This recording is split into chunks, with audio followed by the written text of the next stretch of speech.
دلی سے 150 کلومیٹر دور یہ ہے ضلع سہارنپور کا ایک دور دراز شہر دیوبند۔ یہ کہانی ہندوستان کے مسلمانوں کے زوال کی ہے اور انہیں عروج پر واپس لے جانے کی ایک ناکام کوشش کی بھی۔ یہ کہانی ہے مشہور زمانہ دارالعلوم دیوبند کی، وہ دیوبند جہاں سے اصلاح اور ریفارم کے لیے ایک بلند آواز اٹھی، لیکن وقت اور حالات کے ساتھ ساتھ ایک سکہ بند مسلک بن گئی۔ یہاں سے نکلنے والے برداشت کھو بیٹھے، حصوں میں بٹ گئے، فرقہ پرستی میں پڑ گئے، یہاں تک کہ خون بہنے لگا، دھماکے ہونے لگے۔ There's been a powerful explosion in western Pakistan. Mastung میں لگ پاس کے مقام پر دھماکہ ہوا ہے۔ Bomb attack on a procession of Shia Muslims. امن کے دشمنوں نے کئی ماؤں کی گولیاں اجاڑ دی۔ Pakistan has faced attacks 4 days in a row. دھمال کے وقت دھماکہ ہو گیا، درگاہ شاہ نورانی میں دھمال کے وقت دھماکہ ہو گیا۔ شیخ الہند محمود الحسن، مولانا حسین احمد مدنی، شبیر احمد عثمانی، مفتی تقی عثمانی اور مولانا طارق جمیل سے مولانا فضل الرحمان، مولانا سمیع الحق، تبلیغی جماعت، سپاہ صحابہ، جیش محمد، تحریک طالبان پاکستان اور افغان طالبان تک دیوبند کا عروج سے زوال کی جانب سفر آپ کے سامنے نمایاں ہو جائے گا۔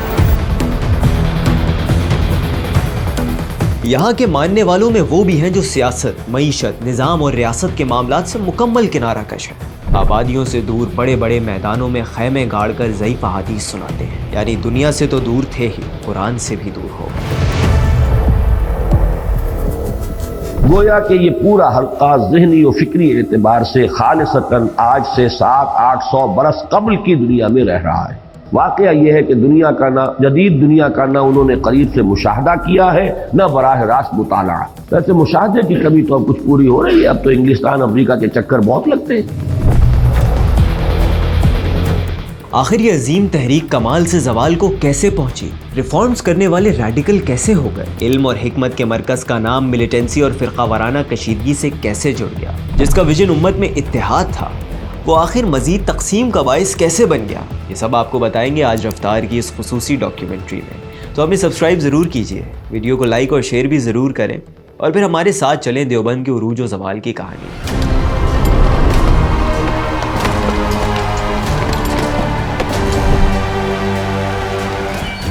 سال 1858 جنگ آزادی ختم ہو چکی ہے اور دلی ایک مرتبہ پھر لٹ چکی ہے۔ اب انڈیا ڈائریکٹ کوئین وکٹوریہ کی رول میں آ چکا ہے، جن کے خیال میں جو کچھ ہوا اس کی وجوہات مذہبی تھی، نہ سوشل، نہ پولیٹیکل اور اکنامک تو بالکل بھی نہیں تھی۔ اب مذہب ہی وہ بنیادی چیز تھا جس کے ذریعے نئی سرکار اپنی ہندوستانی رعایا کو دیکھتی تھی، اور کیونکہ حکومت مغلوں سے چھینی گئی تھی، اس لیے کسی بھی ریزسٹنس کو روکنے کے لیے گوروں کا پہلا نشانہ بنا مسلمانوں کا مذہبی طبقہ۔ مسلمان علماء کو گرفتار کیا گیا، جیلوں میں ڈالا گیا، پھانسی پر لٹکایا گیا، بلکہ کئی کو توپوں کے دہانوں پر باندھ کر اڑا دیا گیا۔ جان، مال، عزت، آبرو کے ساتھ اب ایمان بھی خطرے میں تھا، کیونکہ اسلامی تعلیم کے مراکز جو کئی صدیوں سے مسلمان بادشاہوں کی سرپرستی میں کام کر رہے تھے، زوال کا شکار تھے۔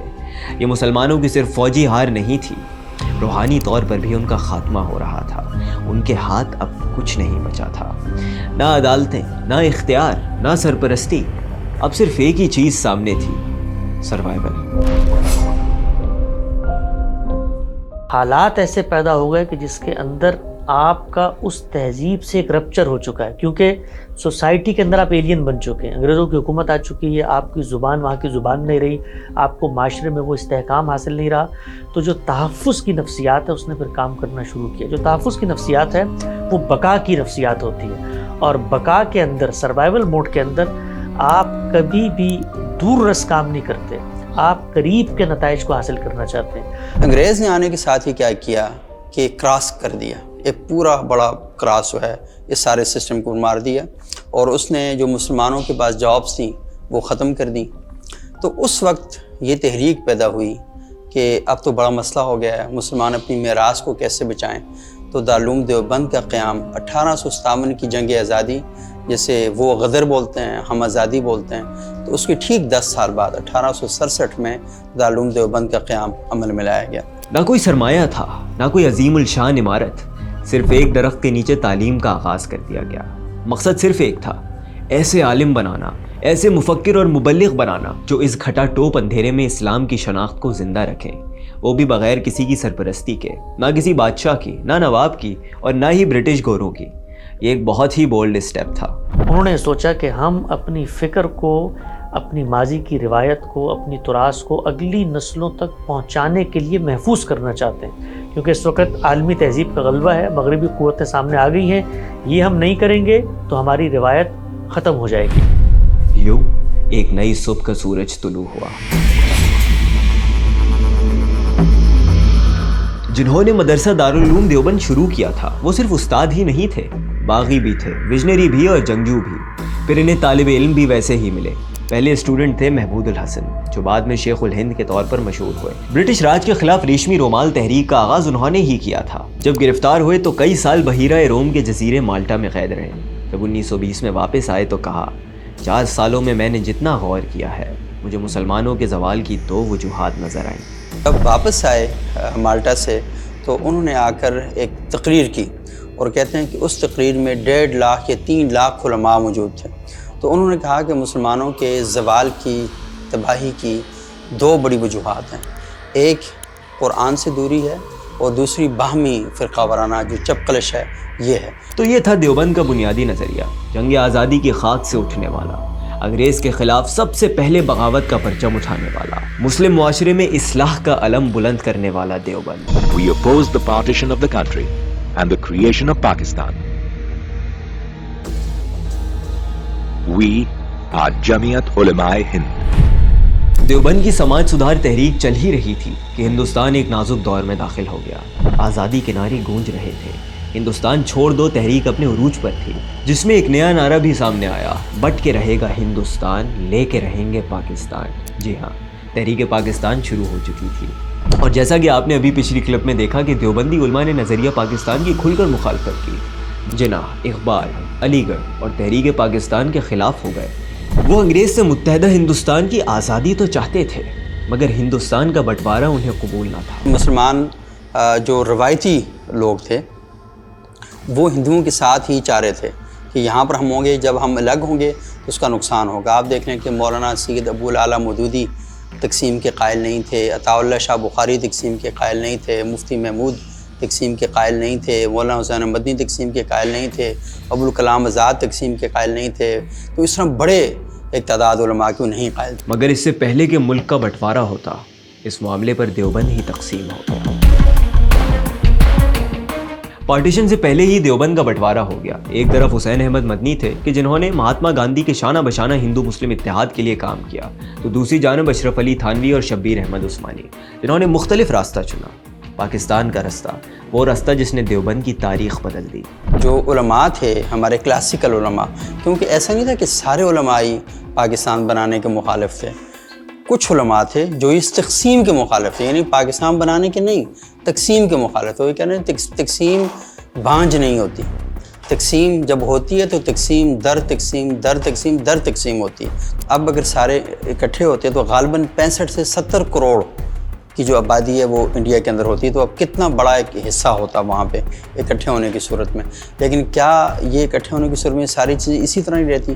تو یہ اگر کے ساتھ جتنی بھی چیزیں ہیں تو بڑی عجیب سی ہوتی ہیں۔ لازمی نہیں ہے کہ اگر ایسا ہوتا اور اگر ایسا ہو جاتا، تو لازمی نہیں ہے کہ وہ سارے اگر کے ساتھ چیزیں اسی طرح پوری ہوں۔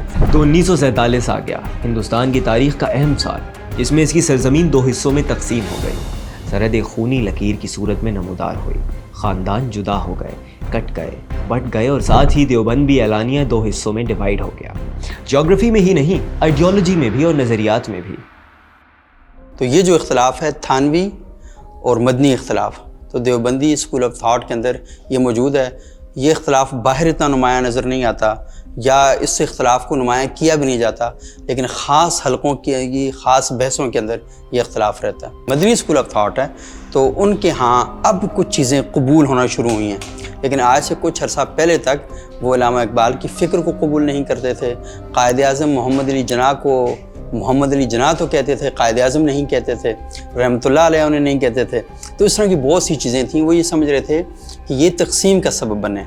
دارالعلوم دیوبند کے علماء ہمیشہ سے پولیٹیکل رہے ہیں، انہوں نے انگریزوں کی مخالفت کی، ہندوستان کی آزادی میں بڑا کردار ادا کیا، اسی لیے تحریک آزادی میں بھی ان کی خاص رائے تھی، مثلا بٹوارے کے خلاف ہونا، اور اس نظریے کو ماننے والوں میں سب سے بڑا نام تھا حسین احمد مدنی کا، جنہوں نے کہا کہ قومیں وطن سے بنتی ہیں، اور ہندو اور مسلمان ایک آزاد اور متحدہ ہندوستان میں ایک ساتھ رہ سکتے ہیں۔ اپنے اسی نظریے کی وجہ سے انہوں نے مسلم لیگ کو ریجیکٹ کیا اور نظریہ پاکستان کو بھی۔ لیکن حقیقت یہ ہے کہ حالات ان کے حق میں نہیں تھے۔ قائد اعظم محمد علی جناح کی آواز ہر مسلمان کے دل پر دستک دے رہی تھی۔ عوام کا ایک سیلاب تھا جو ان کے ساتھ تھا، جس کا مقابلہ کرنا دیوبند کیا کسی کے بس کی بات نہیں تھی، اور بالآخر وہ ہو گیا جو کبھی ناممکن لگتا تھا، پاکستان بن گیا۔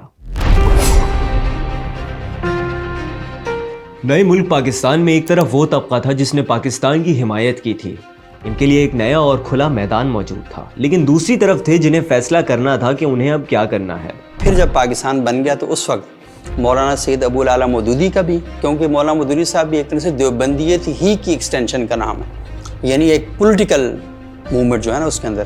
اور عطا اللہ شاہ بخاری جیسے لوگوں نے کہا کہ پاکستان بمنزلہ مسجد ہے، تو مسجد بننے سے پہلے تو اختلاف کیا جا سکتا ہے، لیکن جب مسجد بن جائے تو پھر اب اختلاف ختم ہو جاتا ہے، وہاں پہ ہم اس کو یہ نہیں کر سکتے۔ مجموعی طور پر جتنے علماء کی جو آراء تھیں اس وقت وہ یہی تھیں کہ چیزیں بہتری کی طرف جانی چاہیے۔ اب بہتری کی طرف کیسے جانی چاہیے، یہ نقطہ نظر کا اختلاف تھا۔ کچھ تقسیم میں بہتری چاہ رہے تھے اور کچھ اتحاد میں اکٹھے رہنے میں بہتری چاہ رہے تھے۔ اور پھر فیصلہ ہو گیا۔ پاکستان بننے سے پہلے دیوبند اسکول آف تھاٹ جو تھا وہ پاکستان بنانے کا مخالف تھا، اور جو ہی پاکستان بن گیا تو پاکستان کا ٹھیکیدار بن گیا فوری طور پر۔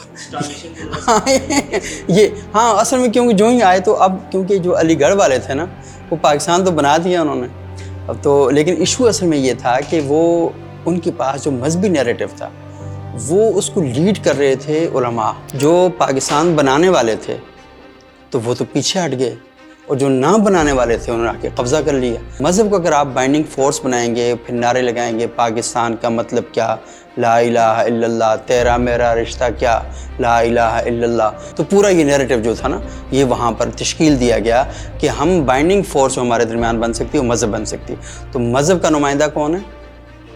مولوی۔ تو مولوی نے ہائی جیک کر لیا سارا۔ اور انڈیا میں کیا ہوا؟ وہاں دیوبند کی پہچان صرف ایک مذہبی ادارے کی سی رہ گئی۔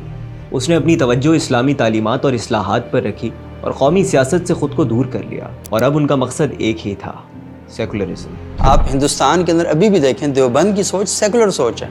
دیوبند اپنے 100 سالہ قیام کے جشن پر جس شخصیت کو بلاتا ہے بطور مہمان خصوصی، وہ انڈیا کی وزیر اعظم اندرا گاندھی کو بلاتا ہے، اور علماء کے مجمع میں اندرا گاندھی بیٹھتی ہیں، بیٹھ کے تو ثابت کرتے ہیں۔ اور ابھی بھی ہندوستان کے جو دیوبندی اسکول آف تھاٹ کے علماء ہیں وہ یہ بات کرتے ہیں کہ ہندوستان کا مستقبل سیکولرزم سے پیوستہ ہے، اسی کے ساتھ اس کی بقا ہے۔ لیکن پاکستان میں حالات بالکل مختلف تھے۔ یہاں دیوبند کی تحریک سیاست میں بھی انوالو ہوئی، بلکہ وقت اور حالات کے ساتھ ساتھ تقسیم در تقسیم بھی ہوتی چلی گئی۔ بلکہ یوں کہیں تو بہتر ہوگا کہ پاکستان کی ہنگامہ خیز تاریخ کا ہر پہلو یہاں کے دیوبندی طبقے پر بھی اثر ڈالتا گیا، اور بہت کچھ بدلتا چلا گیا۔ لیکن یہاں کے جو علماء تھے غصے میں آ گئے تھے، وہ تو تھوڑی سی انتہا پسندی بھی ان کے اندر در آ گئی تھی، تو وہ تھوڑا سا مخالف بھی تھے کیونکہ سامنے ایک فریق ہے، تو وہ انہوں نے کیا کیا کہ ایک انتہا پسندانہ وہ چیزیں کرنا شروع کر دیں، اور وہ پھر اپنے وقت کے ساتھ ساتھ اپنی جو ڈگر تھی، اپنی اصل لائن تھی، اس سے بھی ہٹنا شروع ہو گئے۔ پاکستان میں دیوبند کی سیاسی لیگیسی کو کئی علماء نے آگے بڑھایا۔ مثلاً ایک سیاسی جماعت ہے جمعیت علماء اسلام، جو جمعیت علماء ہند کا پاکستانی ورژن ہے، لیکن غیر سیاسی علماء بھی تھے، مثلاً تھانوی اور عثمانی صاحب، جن کی زیادہ تر توجہ صرف مذہبی احکامات اور فقہ پر رہی۔ پھر مولانا یوسف بن نوری نے بھی دارالحکومت کراچی میں ایک مدرسہ بنایا۔ اور ہاں، تبلیغی جماعت بھی تو ہے جو مولانا الیاس کاندھلوی کے جانشین چلا رہے ہیں۔ یہ بھی مکمل طور پر غیر سیاسی تنظیم ہے، جس کا زور صرف انفرادی تقویٰ اور مشنری سٹائل کی تبلیغ پر ہے۔ دیوبندیت کی جو تحریک تھی انہوں نے اپنے آپ کو تقسیم کر لیا ہے۔ وہ یہ کہتے ہیں کہ ایک طبقہ دعوت کا کام کرے گا، ایک طبقہ تعلیم و تربیت کا کام کرے گا، ایک طبقہ خانقاہ چلانے کا کام کرے گا، ایک طبقہ جہاد کا کام کرے گا۔ تو ان میں سے کوئی بھی طبقہ آپس میں انٹرمنگل نہیں ہے، ایک دوسرے کے کام میں مداخلت نہیں کرتا۔ تو تبلیغی جماعت کو وہ کام کرنے کی ضرورت نہیں ہے جو کام انہی کے ہم فکر باقی ساتھی کر رہے ہیں۔ تو وہ ایک کام وہاں پر ہو رہا ہے تو یہاں کرنے کا فائدہ کیا ہے؟ یہ تمام حصے جو دیوبندی انفلوئنس تھے، سب کے راستے الگ الگ تھے، مگر ان تمام گروپوں میں ایک چیز کامن تھی، ماڈرنزم پہ شک کرنا۔ انہوں نے جدید سائنس، ایجوکیشن اور ماڈرن فلسفی کو اپنے لیے خطرہ سمجھا، سسٹم میں شامل ہونے کے بجائے اسے اگنور بلکہ ریجیکٹ کر دیا۔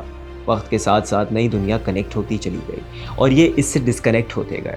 یوں علماء دیوبند کی سوچ ایک جگہ رک گئی. عموماً جو دیوبند کی فضا ہے وہ اسی بنیاد کے اوپر کھڑی ہوئی ہے کہ آپ نے علم کے میدان میں کام کرنا ہے، اور کلاسیکل علم جو آپ کا روایتی علم ہے وہ اس سے آگے پیچھے ہٹنے کے لیے بالکل تیار نہیں ہے. دیوبندی مدرسوں میں آج بھی اس پرانے انداز میں تعلیم دی جاتی ہے. کسی نئی سوچ کو نہ بڑھنے دیا جاتا.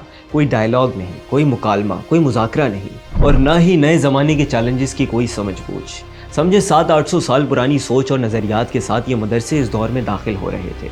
وہ حالات کے لیے بالکل تیار نہیں تھے اور ان کا ہیڈ آن کولیجن ہو گیا. 1977 آ گیا.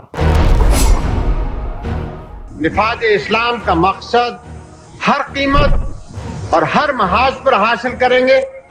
عدالت میں بھی، نظامت میں بھی، معیشت میں بھی، سیاست میں بھی اور قیادت میں بھی.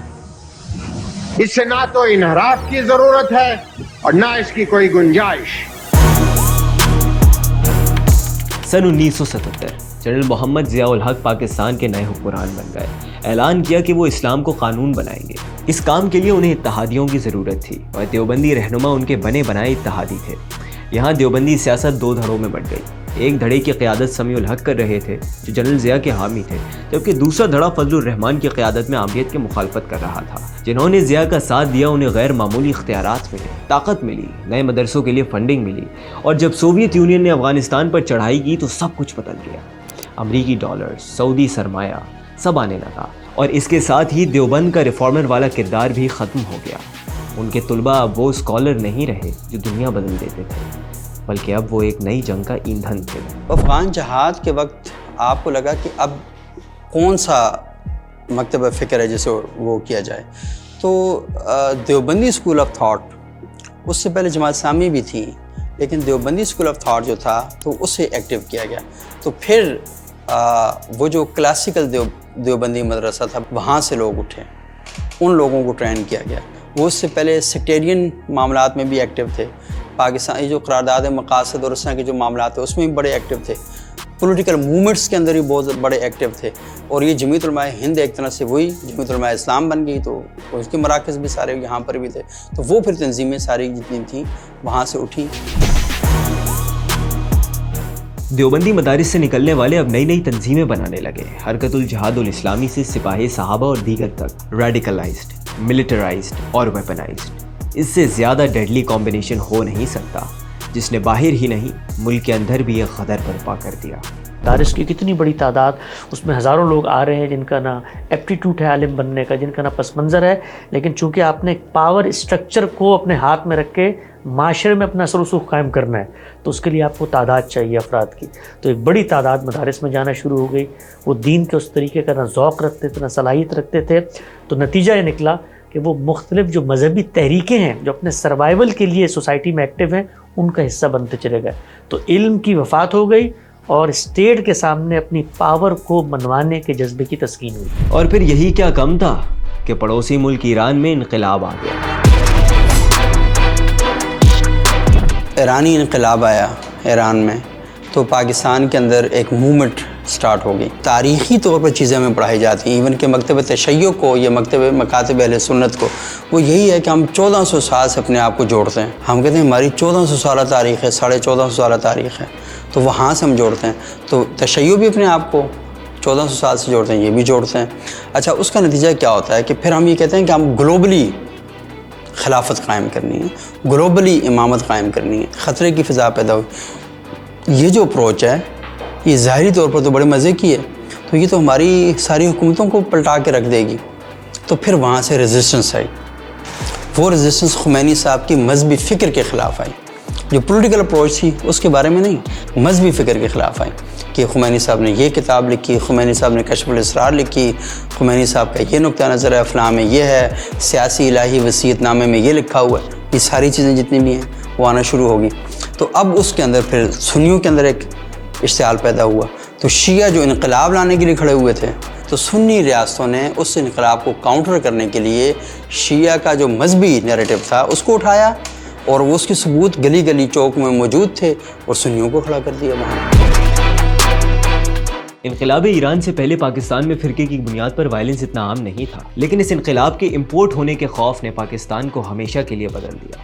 افغان جنگ میں جو بندوق اٹھی تھی وہ پھر کبھی نیچے نہیں آ سکی، بلکہ اپنوں پر ہی اٹھنے لگی۔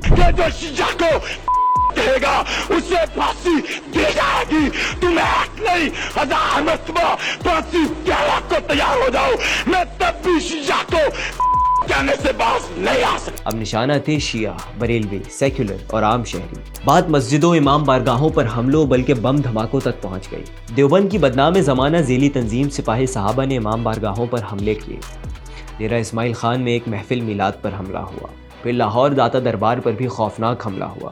یہ سن 80 کی دہائی اور اس کے بعد کے حالات ہیں، جن کی وجہ سے آج تک ہر مذہبی تہوار یا تقریب کے موقع پر بہت سخت سیکیورٹی انتظام کیا جاتا ہے۔ مجھے علی شیر حاضری نے کہا شیعہ ہمارے سامنے گھٹنے ٹیک رہے ہیں، وہ ختم ہو جائیں گے، ہمارا سامنا نہیں کر سکیں گے، اس کے بعد آپ کی باری ہے۔ 80 کی دہائی سے معاملات 90s میں داخل ہوئے، دیوبندی ڈومیننس بڑھ رہی تھی۔ افغانستان میں تو دیوبندی فکر رکھنے والی طالبان حکومت تک پہنچ گئے۔ بدقسمتی سے ہمارے ہاں لوگ جو ہیں پاکستان سے زیادہ سعودی عرب کے ساتھ لائن ہے، پاکستان سے زیادہ ایران کے ساتھ لائن ہے، پاکستان سے زیادہ افغانستان کے ساتھ لائن ہے۔ تو یہ جو ساری چیزیں ہمیں دکھائی دیتی ہیں۔ مولانا فضل الرحمان صاحب نے قومی اسمبلی میں جو تقریر کی تو اس تقریر کو سنیں، وہ ایسا لگ رہا تھا کہ ترجمان افغان طالبان قومی اسمبلی میں خطاب فرما رہے ہیں۔ اور ایک ٹائم ایسا تھا بھی کہ جب پاکستان میں نعرے لگائے جاتے تھے دیوبندی اسکالرز کے، 2 ملکوں کے 2 راہبر اعظم طارق ملا عمر، اور پھر یہ نعرہ لگایا جاتا تھا کہ 2 ملکوں کے 2 حکمران ملا عمر اور فضل الرحمان، تو یہ نعرے لگائے جاتے تھے وہاں پہ۔ چاہے دیکھنے میں حالات کتنے ہی اچھے کیوں نہ لگ رہے ہوں، لیکن حقیقت یہ ہے کہ اصل میں دیوبند کی آئسولیشن میں اضافہ ہو رہا تھا۔ کیوں؟ کیونکہ مسلمانوں کے زوال کی، تباہی کی 2 بڑی وجوہات ہیں۔ ایک قرآن سے دوری ہے اور دوسری باہمی فرقہ وارانہ جو چپقلش ہے۔ شیخ الہند کے یہی الفاظ جو کبھی اتحاد اور اصلاح کی علامت تھے، اب خود دیوبند والے انہیں بھول چکے تھے۔ جو ریفارمز والے لوگ ہوتے ہیں وہ ایک ڈیفرنٹ مائنڈ سیٹ ہوتا ہے، اور وہ اس مائنڈ سیٹ کو چیلنج کرنا چاہتا ہے۔ دائرے کے لوگ اسے اگلنے پہ تیار ہوتے ہیں، اس کو ڈائجسٹ نہیں کر پاتے۔ وہ پھر کہا جاتا ہے کہ اس شخص کا دیوبندی اسکول آف تھاٹ سے کوئی تعلق نہیں، اس شخص کا اہل سنت سے کوئی تعلق نہیں۔ اور آپ دیکھ لیں کہ اس وقت پورے پاکستان کے اندر ہر اسکول آف تھاٹ کے اندر یہی کیمپین چل رہی ہے کہ یہ شیعوں کا وہابی ہے، یہ بریلویوں کا وہابی ہے، اور یہ جو بات کر رہا ہے یہ بات درست نہیں۔ تو اس طرح کی چیزیں یہ سارے سب کے ہاں یہ چلتی رہتی ہیں۔ تو دیوبندی اسکول آف تھاٹ بھی اس سے بچا ہوا نہیں ہے۔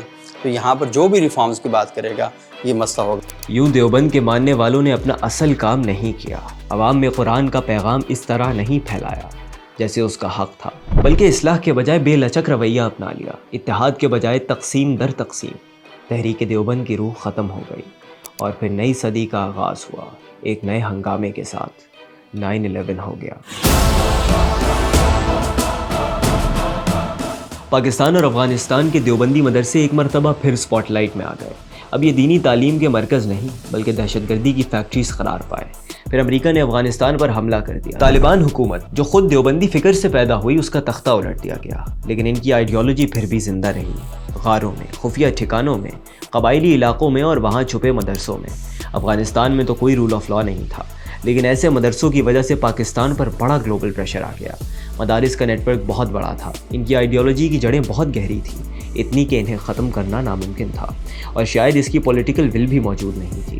شاید اس لیے کیونکہ پاکستان کی سیاست پر دیوبندی اثرات بہت گہرے تھے۔ تو بظاہر کئی گروپوں پر پابندیاں تو لگائی گئیں، لیکن کلعدم تنظیمیں نئے نئے ناموں سے سامنے آتی رہیں۔ یہ وہ زمانہ تھا جب ایک مبلغ اور ایک جنگجو کے درمیان فرق مٹ چکا تھا۔ افغانستان میں امریکی جنگ جیسے جیسے آگے بڑھتی گئی، اس کی آگ پاکستان میں بھی پھیلتی چلی گئی، یہاں تک کہ 2007 آ گیا اور ایک آتش فشاں پھٹ پڑا۔ اسلام آباد کے مرکز میں لال مسجد اور حکومت کے درمیان ایک ایسا تنازع پیدا ہوا جس نے سب کچھ بدل دیا۔ درجنوں لوگ مارے گئے، بلکہ شاید سینکڑوں، جن میں بچے بھی تھے، خواتین اور عسکریت پسند بھی۔ لال مسجد آپریشن نے پاکستان ہی نہیں پوری دنیا کو ہلا کر رکھ دیا۔ اس کا رد عمل بہت بھیانک آیا، اور تاریخ میں پہلی بار پاکستان کے عوام دیوبندی مدرسوں کے خلاف ہو گئے۔ کیوں؟ کیونکہ اب کوئی محفوظ نہیں تھا۔ جو کبھی دین بچانے نکلے تھے، اب دنیا بھر کے بے دین بلکہ دیندار بھی ان سے جان بچانے کی کوششیں کر رہے تھے۔ اگر آپ سانحہ لال مسجد کے بارے میں تفصیلاً جاننا چاہتے ہیں تو رفتار کی یہ ویڈیو ضرور دیکھیے۔ جس میں اس تنازع کے بیک گراؤنڈ سے لے کر امپیکٹ تک سب کچھ ڈسکس کیا گیا ہے۔ تو حالات ایسے ہو گئے کہ ایک بہت بڑا سوال کھڑا ہو گیا، آخر دیوبند کا مستقبل کیا ہے؟ پاکستان اور بھارت دونوں میں دیوبندی مدرسے ہمیشہ معاشرے کا اہم حصہ رہے ہیں۔ انہوں نے اخلاقی راہ دکھائی ہے عوام کو، رائے عامہ ہموار کی ہے، ظالموں کے خلاف ریزسٹنس دکھائی ہے، لیکن 9/11 کے بعد کچھ تھا جو بدل گیا۔ سوسائٹی ماڈرنائز ہو گئی لیکن دیوبندی نہیں ہو سکے۔ عام شہری انگلش میڈیم اسکولوں کی طرف شفٹ ہو گئے، ماڈرن یونیورسٹیز کی طرف چلے گئے، گلوبل کیریئرز اپنانے لگے اور سخت سوال کرنے لگے روایت پر، اختیار پر اور موجودہ دور میں ان کی ریلیونس پر۔ لیکن مدرسوں نے کسی سوال کا جواب نہیں دیا، وہ فتوے جاری کرتے رہے، ڈیبیٹ سے بچتے رہے۔ نتیجہ کیا نکلنا تھا؟ یہی کہ مسلمانوں کی ایک جنریشن ایسی پیدا ہو گئی جس کا مذہبی اسکالرز سے یا تو کوئی کنیکشن ہی نہیں، یا ہے تو بہت معمولی تعلق، اور اگر کوئی ان میں دلچسپی دکھاتا بھی ہے تو اسے اپنے کسی سوال کا جواب نہیں ملتا۔ آپ ایک کالج کے اسٹوڈنٹ ہیں، آپ نے کسی مسجد میں امیر صاحب کی بات سنی اور آپ متاثر ہو کر تبلیغ کے سہروزے یا چلے میں چلے گئے۔ اب جانے کے بعد آپ کی مذہب کے ساتھ ایک ایفیلیشن اور اٹیچمنٹ پیدا ہوئی ہے۔ اس اٹیچمنٹ کے بعد آپ مذہب کو پڑھیں گے تو وہ مذہب کیا ہے جو ہمارے معاشرے میں پایا جاتا ہے؟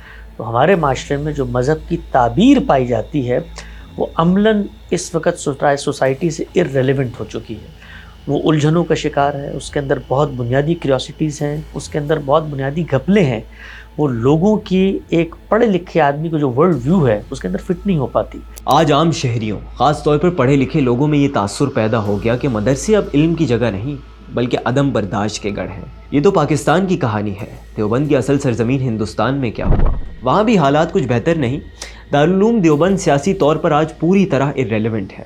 وہ بار بار وضاحتی بیانات جاری کرتا ہے کہ طالبان کا ان سے کوئی تعلق نہیں، ہم تو مسکین سے سیکولر لوگ ہیں، زبان پر غلطی سے کشمیر کا نام تک نہیں لاتے اور خاموشی سے دیکھتے رہتے ہیں کہ خود ان کے حلقے سے بھی ان کے اکابر علماء کی اولادیں الیکشن نہیں جیت سکتی۔ یہاں مسلمان بھی بی جے پی کو ووٹ دیتا ہے، جو اعلانیہ کہتے ہیں کہ دیوبند کا نام بھی بدل دیں گے، وقف بل میں تبدیلی کریں گے۔ تو دیوبند کی سیاسی روایت جس پر کبھی فخر کیا جاتا تھا اب ماضی کا حصہ بن چکی ہے اور اب جگہ بنا لی ہے اپولوجیٹکس نے اور پسپائی نے۔ مستقبل کیا ہوگا یہ کوئی نہیں جانتا۔ پاکستان میں ایک دیوبندی گروپ ایسا ہے جس کی سیاست کا جادو اب کمزور پڑتا جا رہا ہے۔ یہ ہے جمعیت علماء اسلام، جس کی قیادت کر رہے ہیں مولانا فضل الرحمان۔ وہ انفلوئنشل بھی ہیں اور کئی بار حکومتوں میں کنگ میکر کا کردار بھی ادا کر چکے ہیں، لیکن ان پر ہمیشہ الزام لگتا رہا کہ انہوں نے مذہب کا ایز اے پولیٹیکل ٹول استعمال کیا ہے۔ ان کا مذہبی کارڈ بھی ہمیشہ اپنے مخالفین کو یہودی ایجنٹ بنا دیتا ہے۔ ہمارا جو موقف ہے کہ یہ غیر ملکی ایجنٹ ہے، یہودی ایجنٹ ہے۔ 100 یہودی ایک مودودی سے لے کر آج عمران خان کو یہودی ایجنٹ قرار دینے تک۔ شاید یہی وجہ ہے کہ اب ان کی مقبولیت میں تیزی سے کمی آ رہی ہے اور یوں پاکستان میں بھی دیوبند کا سیاسی قد اور آواز کم ہو رہی ہے۔ ہاں، غیر سیاسی میدان میں اب بھی کچھ قداور دیوبندی علماء موجود ہیں، مثلا مفتی تقی عثمانی جو اسلامک فائنانس پر ایک اتھارٹی ہے۔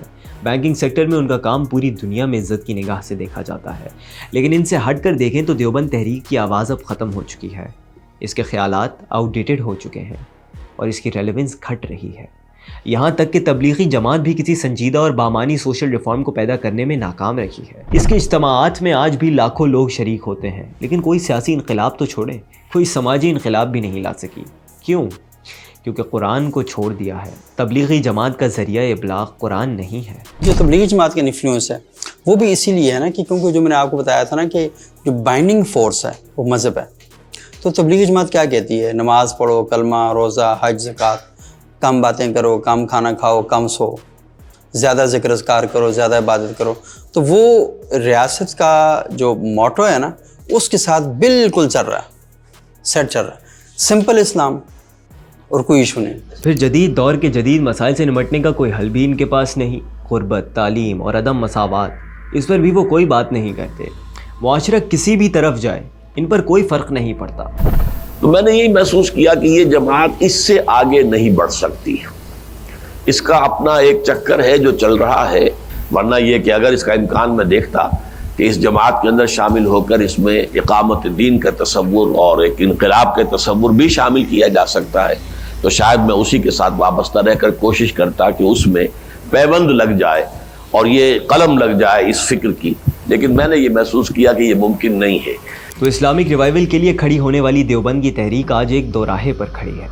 اس کی عمارت تو اب بھی موجود ہے، کہیں زیادہ شاندار عمارت، چمک دمک بھی رہی ہے، استاد پڑھا بھی رہے ہیں، طلبہ پڑھ بھی رہے ہیں، لیکن وہ جو اصل روح تھی نا، وہ اب ڈھونڈنے سے نہیں مل رہی۔ ہر چیز کی ایک عمر ہوتی ہے میرے بھائی، یعنی ایک قوم ہو اس کی بھی عمر ہوتی ہے، ایک ادارہ ہو اس کی بھی عمر ہوتی ہے، ایک فرد ہو اس کی بھی عمر ہوتی ہے، ایک نظریہ اس کی بھی عمر ہوتی ہے۔